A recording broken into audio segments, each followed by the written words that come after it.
7ஆம் அதிபதி ஏதில் ஆட்சி பலம் வாங்கி இருக்கிறார், நல்லதா? கரெக்ட். எனக்கு தெரிஞ்சு சூரியன் போன மாசம் 15ஆம் தேதியே வந்துட்டார். ஸோ இந்த மாசம் 15ஆம் தேதி வரைக்கும் சூரியனாலே மருத்துவக்காரகன் தான். ஸோ அதனால நல்லா எழுதி வச்சுக்கோங்க. கும்பராசிக்காரங்க யாரா இருந்தாலும் சரி, ஹெல்த் ரீதியா யாரெல்லாம் ஒரு மாதிரி பதட்டத்தோட இருந்தீங்களோ, அந்த பதட்டம்லாம் ஒண்ணுமே இல்லைன்னு சொல்ற அளவுக்கு உங்களுக்கு நல்ல மருத்துவர் கிடைக்க போறார். வியாபாரத்தில் வெற்றி கிடைக்க போகிறது, தொழிலில் மேன்மை கிடைக்க போகிறது, ஞானம் அதிகரிக்க போகிறது, உள்ளுக்குள்ள ஒரு இன்ட்யூஷன் பவர் கிடைக்க போகுது, குலதெய்வத்துடைய ஆகச்சிறந்த ஆட்சி கிடைக்க போகிறது. ஒரு மாதிரியான ஒரு பெண் தெய்வத்துடைய எனர்ஜியின் மூலமாக தடைகள் எல்லாம் கடந்து அடுத்த நிலையை நோக்கி நீங்கள் பயணப்பட போகிறீர்கள்.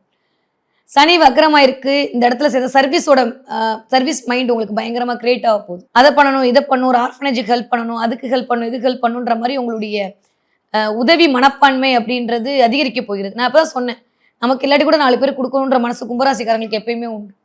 ஆனா என்ன, சூழல் அமையல. சூழல் அமைஞ்சு அவங்கள மாதிரியான ஒரு கருணை வள்ளல் யாருமே இல்லை. ஆனா ரொம்ப கிளீன். அதுலயும் ஒரு கணக்கு போட்டுருவாங்க, கொடுக்கலாமா கொடுக்கூடாதா, பாத்திரம் அறிந்து பிச்சை போடணுன்ற நியதி தெரிந்தவர்கள் கும்பராசிக்காரங்க தான். அதனால இந்த தடவை நிறைய பேருக்கு உதவி பண்ணக்கூடிய காலகட்டம் கும்பராசிக்காரர்களுக்கு இனிதே ஆரம்பம். அதன் மூலமாக நிறைய பிளஸ்ஸிங்கையும் நிறைய சந்தோஷங்களையும் நீங்கள் அப்படியே வாரி அள்ளி பூசிக்கொள்ளக்கூடிய காலகட்டம்.